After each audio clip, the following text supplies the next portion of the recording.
The season 2 finale of House of the Dragon just confirmed one of the stories that old Nan told Bran as he was growing up. It also gave us some major lore by giving us our first ever look at a member of a very important magical order in Westeros. It was in the Godswood as Daemon was being marched out by Alice Rivers right before he gets his big vision, where we see an antlered figure off in the distance running away behind the weirwood tree.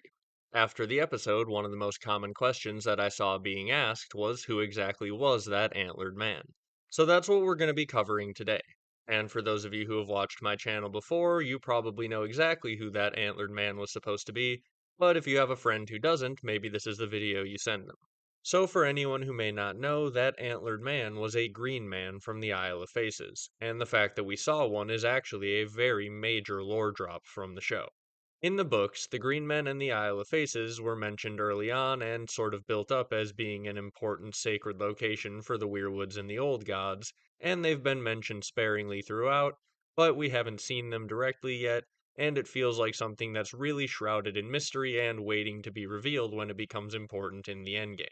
The Isle of Faces is of course that island in the middle of the God's Eye Lake, which is right near Harrenhal. Every time someone flies in on their dragon, they make sure to have a nice shot of the Isle of Faces there in the foreground. Even though the Isle of Faces and the Green Men seem surely set up to be important in the end of the novels, that's something that the show Game of Thrones ended up just completely cutting. We never saw the Isle of Faces or the Green Men or anything like that, so it was something that I could have seen House of the Dragon leaning away from. There was a world where they did the same thing that Game of Thrones did. They just leaned away from all of that creepy old god's magic and never actually showed us any of the answers to all of these questions that we have. After seeing season 2 of House of the Dragon, we can confirm that we don't live in that world. They are going to show us this old god's magic that Game of Thrones didn't. We're getting a lot of creepy weirwood shenanigans, and we might even be getting some answers to some cool lore questions that we've had for a long time. The one that we may have just gotten some really solid information about from House of the Dragon is what exactly do the Green Men look like.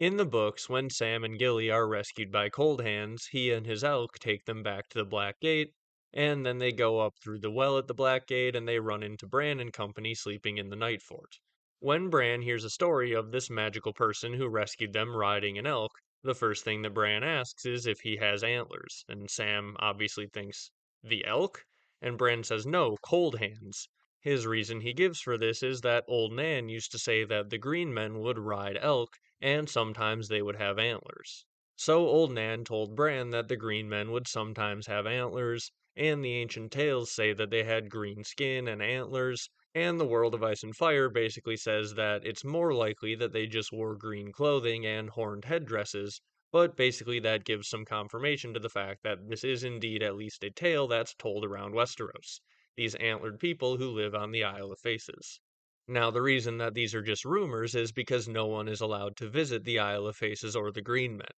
The Isle seems to be essentially protected by the forces of nature or the old gods or something like that. Essentially, if you try to go there, some strange current will change and carry your boat away, the winds will pick up and blow you away, or potentially an angry flock of ravens will chase you away. But one way or another, you're not going to make it to the Isle of Faces to go and see the Green Men. Historians basically can't confirm even that the Green Men are still around. We have some confirmation of that just from the tale of Howland Reed, who is one of the few characters throughout all of history that we know of who was allowed to actually visit the Green Men. Howland Reed is also a character who is set up in the books to play an important role in the endgame somehow, who we never actually saw in the television show. It's likely that he learned some important information about magic or prophecy or the true nature of the magic of the Weirwoods or something like that, but I guess whatever they told Howland Reed is a secret that's going to have to wait for the future books to be revealed. But given how secretive everything is about the Green Men and how we didn't get any real answers in the original television show, you can see why everyone is so excited with getting some confirmation that the Green Men are there, and a bit of confirmation about what they look like. I have to ask for your opinions down in the comments. Between the two options that the World of Ice and Fire presents, a humanoid figure with actual antlers, or someone wearing an antlered headdress, which do you think we actually saw there in House of the Dragon? I don't know if you can take any strong hints from the subtitles, but apparently the subtitles for that scene said, antlered human shape clip clopping, grumbles. I don't know if antlered human shape is leaning more in one direction or the other in terms of whether the antlers are real or fake, but something interesting is clip clopping is not something that I would describe human feet doing. I would describe hooves as clip clopping, but I would never really describe a person's feet as clip clopping if they were running away behind a tree. So not only is it hilarious to have the subtitles describe this as an antlered human shape clip clopping, it's actually kind of lore relevant. So let me know what you think of that logic, but I personally, as I said, would not describe human feet as clip clopping, but I would describe hooves as clip clopping, and if something has hooves, I think its antlers are more likely to be real than they are to be a headdress. But that's just me. Who knows, maybe the guy's also got like hooves that they wear around as shoes, and they're like running around on little hoof stilts so that they can clip clop along with their antlered headdresses, and they're just really into their deer cosplay.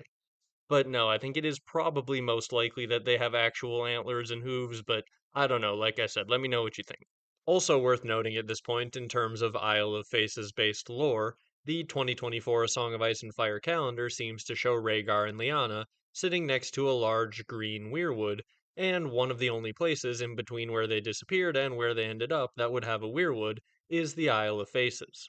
Considering there was a bit of time there where Rhaegar and Lyanna were hiding out that no one seemed to know where they were, them being on the Isle of Faces makes a lot of sense. They disappeared from Harrenhal, it's right next to Harrenhal, and it would be a place that would explain why, even though everyone was looking for them, no one could find them. We had a scene in late season's Game of Thrones where Bran gets a vision of Rhaegar and Lyanna getting married. If they were secretly hiding out on the Isle of Faces and they were married in the old ways by the Green Men, and they were married in front of a weirwood tree, well, all of that would make sense as to why Bran would be looking out of a weirwood tree and seeing it happen. Now, Bran can see things that aren't directly in front of a weirwood, at least he'll be able to eventually, according to Bloodraven, but I think that it makes a lot of sense that this would be a thing that happened in front of a weirwood, and if I had to place a bet on where Rhaegar and Lyanna were hanging out and where they got married, the Isle of Faces would be where my bet is. So between the A Song of Ice and Fire calendar potentially confirming Rhaegar and Lyanna were on the Isle of Faces, and everything we've seen in Season 2 of House of the Dragon going on at Harrenhal, it was a very big year in 2024 for weirwood-based lore and lore reveals. Now, speaking of years and time and things like that, the other thing to know about the Order of the Green Men is that they are a very ancient order. They were founded after the signing of the Pact on the Isle of Faces, the pact that was at the end of the war between the Children of the Forest and the First Men, also potentially somewhere around the time of the First Long Night. So yeah, they're connected to all of that information as well, and if they have ancient weirwoods there that they carved faces into around the time of the signing of the pact and the first long night and all of this stuff, it's also been speculated that this could be a potential window, or an eye, if you will, for Bran to look through and see what happened way back in the past. Right there in the God's Eye, the old gods can look through into the past and see some important information. At least that's the idea that seems to be set up. Whatever is actually going on, it is in some way or another relevant to the endgame, the fight with the others, the Song of Ice and Fire, this whole big thing. The Pact and the Isle of Faces and the Green Men go all the way back to the Age of Heroes. That's when they were founded, they were given a purpose back then, and they seem to still be carrying that out to this day. So it makes complete sense to me that the return of the others would be something that is first in their mind, and something that they are potentially entirely devoted to dealing with. Also, given their connection to the Weirwoods, it makes complete sense that their method of manipulation or their method of carrying out whatever they need to do is to hide in the shadows and use the Weirwoods to send dreams and visions to manipulate people into whatever they need them to do. This seems to be a large part of how prophecy works in A Song of Ice and Fire. These characters are often getting these dreams that they think are about them or will have one effect, and then the actions that they take because of the dreams end up having a different effect, but it's the effect that the timeline in the end needs. The prophecy or the dream or the vision comes true, but it's not exactly in the way that the character thinks it will. And George seems to have set up an in world explanation for why this is happening. You have this crazy godlike tree hive mind that sits outside of time, the flow of time doesn't work the same way to a weirwood that it does to a person, and those trees can send dreams. So it seems very likely that a lot of this timeline manipulation comes from the weirwoods and the people connected to them, and all of this just rolls together to make complete sense of everything that we're seeing with all of these prophecies. There are obviously a lot of things still to be revealed about the nature of this system and who exactly is in control. Is it like the weirwood hive mind itself, or is it a future Bran? Can a future Bran potentially use the fact that the weirwoods sit outside of time to go back and send dreams in the past? And is he potentially the one that is sending these visions? Is he somehow manipulating the dance? Is he somehow behind a lot of the events that we've seen throughout history? These are conversations that the book fandom has had for a long time, and now that we've seen a green man physically on the screen in House of the Dragon, I think that is a potentially good sign that in future seasons of House of the Dragon, we could get at least some more information that could help us figure these questions out. A lot of these questions, though, really do deserve their own videos, and so I will probably have some videos coming out relatively soon where I kind of take a new look at some of these questions in light of some of the things that we've just seen in House of the Dragon. So make sure you hit that like and subscribe button so you don't miss that. So, trying to get back to the point of this video and not get derailed by like 7 different fun tangents that could all be their own videos, hopefully, the more that you understand about this lore and the rumors behind the Green Men and how elusive they've been throughout all of history and how likely they are to be connected to very important magic, the more you're going to understand why so many people were so excited to get even just a little glimpse of one in House of the Dragon. Especially when you consider the fact that late season's Game of Thrones probably had a lot more reason to show us the Green Men and the Isle of Faces, given that it's probably very relevant to the endgame of that story, and House of the Dragon has it as a part of the story, but it's not as relevant probably as it's going to be in the main story. Like, there was a really good chance that they weren't going to show us this stuff at all. I talked about this at different points through season 2 in videos and live streams and things like that. I even put out a video specifically about the idea that House of the Dragon seems to be setting up for some major lore reveals surrounding the Green Men and the Old Gods. One of the major things I talked about in that video was, holy cow guys, it really does seem like House of the Dragon is setting up to at some point throughout the series maybe show us the Green Men.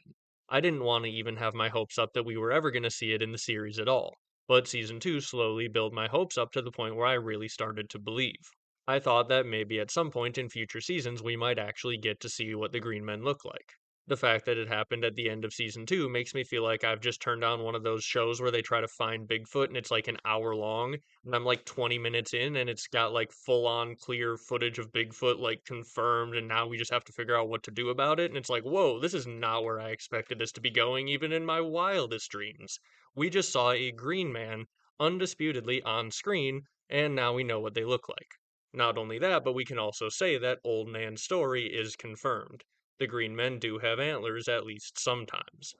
All of these things, along with the fact that this is likely not the last time we're going to see the green men in this series now that we've seen them once, all have me and a lot of other Song of Ice and Fire fans very excited, as do the many questions that this appearance of a green man raises. Like the fact that Alice Rivers doesn't seem like shocked or surprised to see them. That probably implies that she's on some level or another working with the green men, which makes sense given that she's really connected to the Weirwood Old God's magic and is at Harrenhal, which is obviously right next to the Green Men and the Isle of Faces. So, what is the nature of her relationship to the Green Men? What does it mean for the story, and what she's eventually going to do in it? No spoilers here, but if you know, you know, and you can start to speculate on what might be going on there, and doing so is really interesting. I will definitely have to have a video at some point just fully dedicated to Alice Rivers and trying to figure out what exactly is going on there, but that's just another thing that you're going to have to subscribe for. But just from what we've seen in recent episodes, the fact that she isn't surprised by the presence of a green men does really strongly imply that she's working with them, which would make a lot of sense given that she's so close to them and so connected to the old gods, and given the stuff that she tells Daemon about how they are all just pieces on the board and there are greater players, does sort of imply that she has a greater understanding of what's going on with the weirwoods and their hive mind and the others, and the Song of Ice and Fire, and all these crazy forces that are at work, and how a lot of people are being manipulated by dreams and visions just because they are just pieces on the board. This all lines up pretty well with how I think prophecy works in this world, and I think that there's a lot of very interesting discussions that this all leads to. But with so many of those, I think I do have to sort of limit it here to just trying to use this video to explain to you who was that antlered guy in the Godswood at Harrenhal, and why are a bunch of lore nerds freaking out about it. Hopefully, you feel like you've gotten a little taste as to why so many people think that that antlered human shape clip-clopping and grumbling is so important and why it was such a big reveal. If you enjoyed that little taste and you made it this far into the video, make sure to like and subscribe, and there's going to be some videos on the screen in the end cards here that either I or the YouTube algorithm think you will enjoy. Thank you very much for watching, and I'll be back with something else very soon.